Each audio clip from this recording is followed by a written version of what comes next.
الغسالة بتاعتي بايظة، فعندي جبل غسيل طبعا طالعين من العيد بقى وعندنا جبل غسيل. فقلت لهم بقى تعالوا نقعد بقى كده حيث الهواء الطلق والدنيا كده حلوة والجو جميل بصراحة، فقلت اقعد اتسلى فيهم وانا قاعدة. بس طبعا انتوا عارفين مشكلتي مع الغسيل اليدوي، بيقطع ايدي حرفيا بجد الغسيل اليدوي، عشان انا مش متعودة ان انا اغسل على ايدي. طبقات من جلد ايدي بتشتغل، لان انتوا هتشوفوا دلوقتي طريقتي في الغسل عاملة ازاي. بغسل بمرش كده زي الجماعة بتوع زمان، اجدادنا وستاتنا وجداتنا. فانا معرفش هما كانوا ازاي بيقدروا يغسلوا كل كميات الغسيل دي وايدهم ما تتعورش، او ما يعني طبقات من جلدهم ما يشتلش. مش عارفه كانوا بيعملوا كده ازاي بجد. ف مؤقتا يعني على ما نشوف حل موضوع الغساله، ولو ان الغساله موضوع هيطول شرحه، لان الغساله بتاعتي بايظه، المجفف بايظ وهي نفسها بايظه، فمحتاجه لتصليحها رقم قريب من الرقم ان انا لو اشتريت غساله جديده. انتوا فاهمين؟ الاجهزه الكهربائيه دلوقتي لما بتعطل علشان تيجي تصلحيها بتبقي عايزه تصرفي عليها يعني مبلغ قرب ما انت هتشتريها. يعني مثلا لو هتشتريها مثلا، يعني مثلا لو هتشتري الغساله ب5000 مثلا، لا ده انت هتصلحيها ب3000. فلا الواحد يقول ايه، طب لا انا استنى شويه واجيب لي غساله جديده، لان بجد الاسعار التصليح غالي قوي. معرفش في ايه بجد، معرفش، مش فاهمه يعني.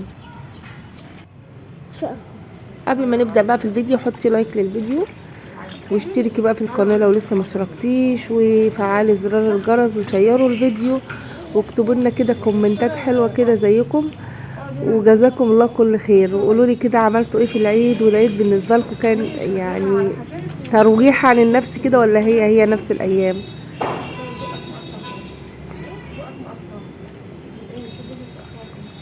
قولي بقى خليكي تسوي ايه. عارفه الطبق ده اللي انت انا رحت ايه عايز بقى مفتوح كده. لا انا هو كان بيلعب فيه فراح وقع عندي، رحت مسكه رميه فلا، فراح مسك الاستك اللي انا كنت ماسكه فراح قطعه. ليه كده يا اخي؟ بس بعد عمل له لا لا هو ده شرحت بقى هنا دي مشكلة، فبحاول احلها يعني بحاول.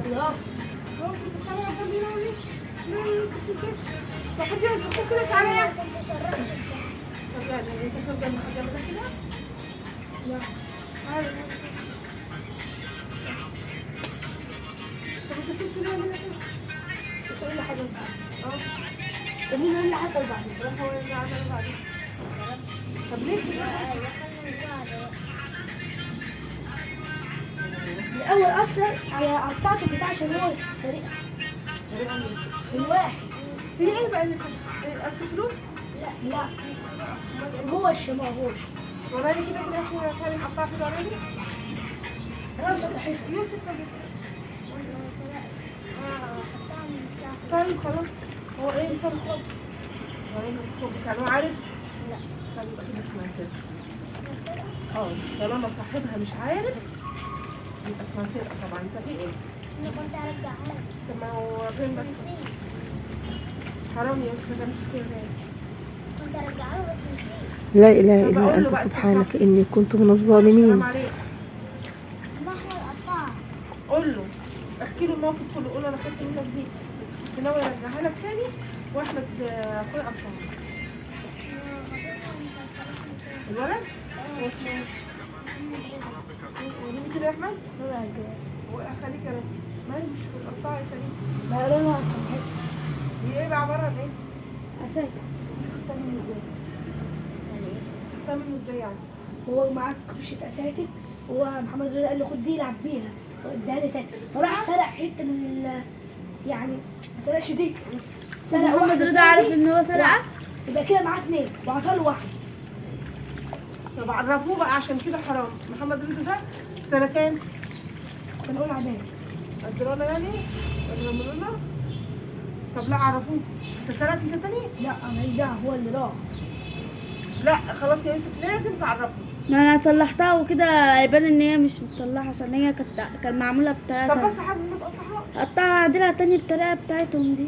طب ما كتير ده فظيع كان فيها رنا حازم بس كده. الاثنين. احمد بالسكاية بتربط في الاثنين دول. بدأت تعمل حاجات وعاقب عليها. اوعى يحصل اوعى كده جبت له. اوعى تصدق اللي جبت له مش انا عايزاك طب تعالى اقعد جنبي انا. لا حول ولا قوة الا بالله. انا عايزاك بس جنبي. تعالى تعالى بس.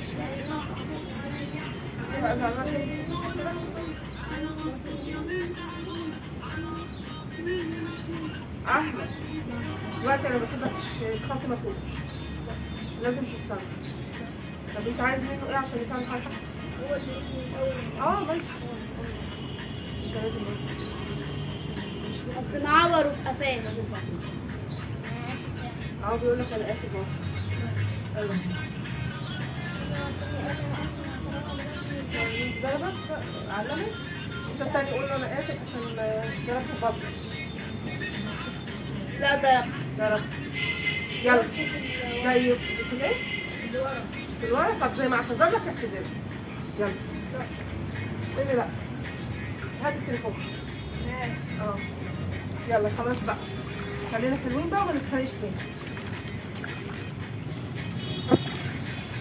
ما شفتوش متخاصمين خالص. قلت لك هنروح البيت لما قلت لك هنروح البيت اللي هو اللي انت كنت عايز تروحها. قلت لك مش هتفكرني تاني؟ يعني لو راح ليه؟ اسمه عادي ليه؟ قلنا بقى اتصالحنا. هو ده ايه؟ ما انتوا اتصالحتوا خلاص. ماشي اللي هو ده يجي كده بس. لا هو مش هيضايق.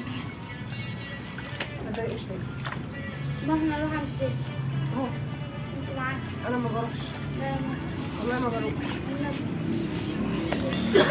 ما يا رب عفوك ورضاك يا رب. بس بقى العباية الجديدة بقى عشان ايه لا جميلة كده ايه. لا المرة الجاية ان شاء الله الخميس الجاي. ما فيش حد راح الخميس الجاي. لا هيروح. الامتحانات. والله انت والله خلاص بقى نقعد امتحانات عشان الشهر. الامتحانات بقى. ايه يا ماما لا. ويوسف هنسيبه فين؟ مع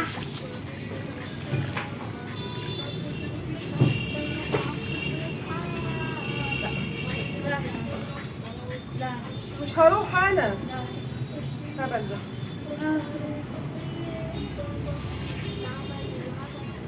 ده بنطلون مين يا رنا؟ ها؟ احمد ايه؟ ده أنا. ايوه قلبك انا.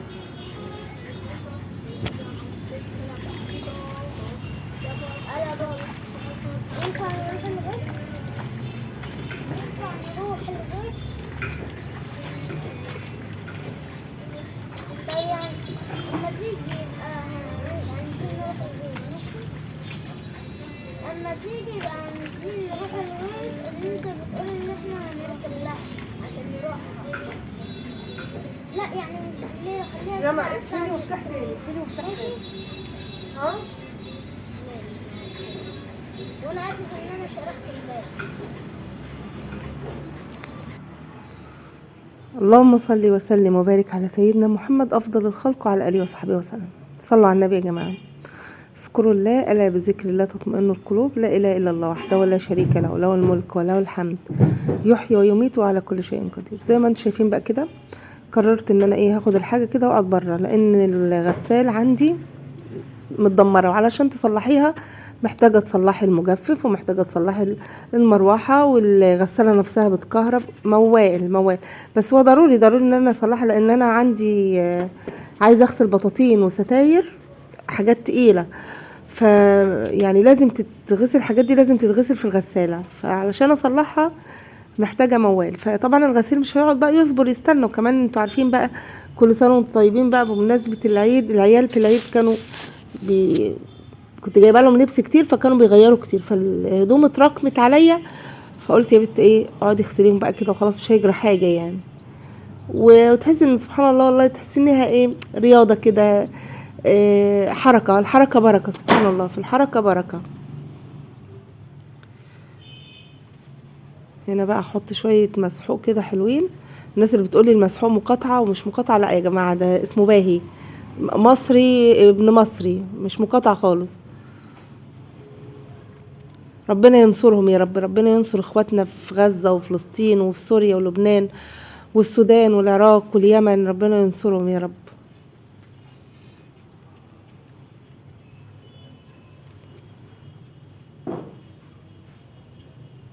كان لسه عيالي الصغيرين عمالين بيسألوني يقولوا لي يا ماما ما هو الحيوان اللي هجم على الجنود، بيقولوا لي بقى على الجنود اللي ما يتسموا. فبقول لهم انا كنت فاكره الحيوان وسمعت عنه الخبر وكده بس مش فاكره الاسم قوي. فقالوا لي اول حرف الواو، فقلت لهم الوشك، قالوا لي الوشك المصري.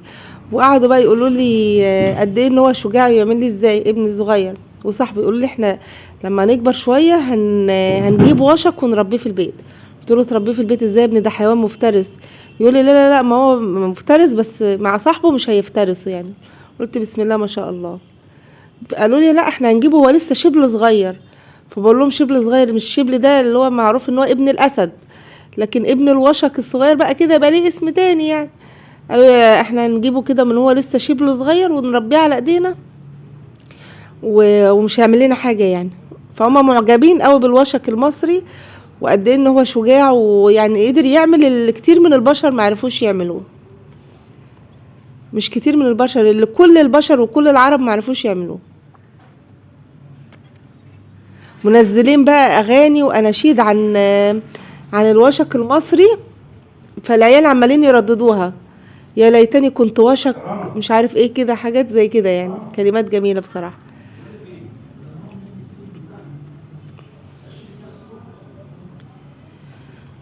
لا حول ولا قوة إلا بالله العلي العظيم، لا إله إلا أنت سبحانك إني كنت من الظالمين، أستغفرك ربي وأتوب إليك.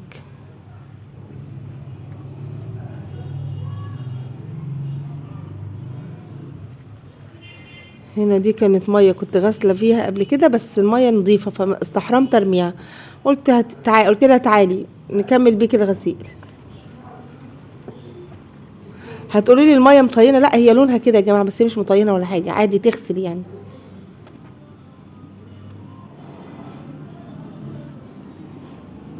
هنا السبت ده كنت جايبة فيه فاكهة، فقلت ايه كان فيه فراولة، قلت اغسله واحط فيه الهدوم يعني اطلع فيه الهدوم، بس اغسله بس الاول من الفراولة عشان الفراولة انت عارفين بتبقع الهدوم يعني، فمش هينفع وتلزق كمان ولا كأني هبقى غسلت. ايه ده في ايه، في ايه يا رنا؟ تربط ايه؟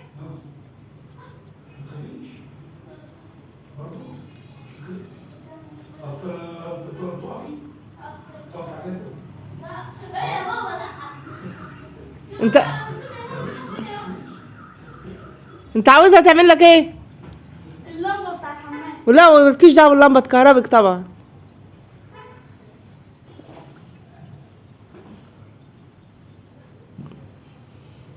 وخلي بالك هي لو كهربت انت التانية هتتكهرب.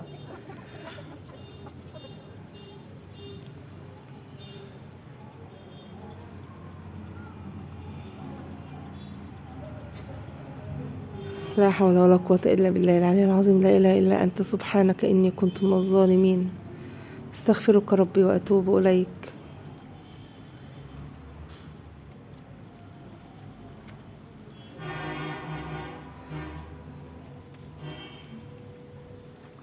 فاكرين العباية السوداء اللي أنا قلت لكم جبتها يوم الوقفة ب 800 جنيه ومش عارف إيه وريتها لكم يعني.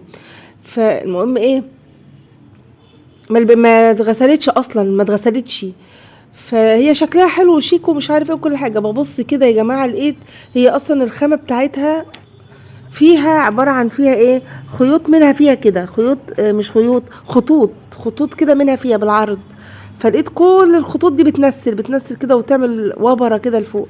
فانا مش عارفه بقى اخد العبايه كده زي ما هي لابيله كده واوديها للست اللي انا اشتريتها منها. تفتكروا هتعوضني ولا هتقولي اخدها ولا اوديها للمصنع؟ معرفش هتعمل ايه بصراحه، بس الواحد محرج بقى يعني خلاص. اشتريتها وخلاص وموسم العيد خلاص عدى، فمش عارفه بقى اخدها لها ومش عارفه. هي اكيد طبعا دي نصحه جدا، الست اللي بتبيع العبايات دي انصح من النصاحه، مستحيل تعوضني ولا مستحيل ترجعها لي ولا الهوا. فاللي هو بصوا العبايه اصلا لسه ما اتغسلتش وبدات تنسل. طب ايه ده بقى، مش فاهمه والله يعني. هنا كان بقى خلاص المغرب قربت تأذن ولسه الحاجات ما خلصتش يعني، كتير بصراحة. هم كتار كتير جدا، ربنا يقوينا بقى، نعمل ايه طيب.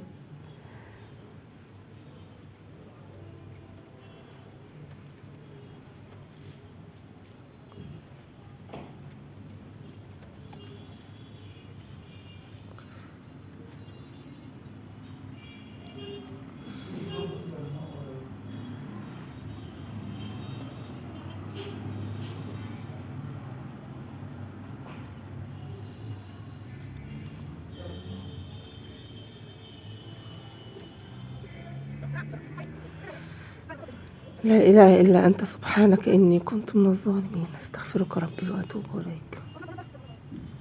عيالي بيحبوا الممبار جدا، الممبار اللي هو الممبار، فأنا يعني إيه علشان أجيب كيلو وأعمله مش عارف إيه، وبياخد وقت وبياخد مجهود كده في إن أنت تنضفيه، فأنا عايزة أجيب كمية قد مثلا 5 كيلو ولا حاجة وأنضفهم وإيه وأحطه في الفريزر. حد بينادي؟ وانضفهم واحطه في الفريزر، بس مش عارفه بقى اجي اطلعه من الفريزر ينفع بقى يتحشي واتعامل معاه عادي، ولا اشيله في الفريزر محشي، عشان عيالي نفسهم فيه وعمالين يقولوا لي يا ماما نفسنا في الممبار، هاتلنا ممبار. فمش عارفه بقى اعمل ايه، فزي ما بقول كده لو جبت 5 كيلو مثلا ونضفتهم كده وعينتهم في الفريزر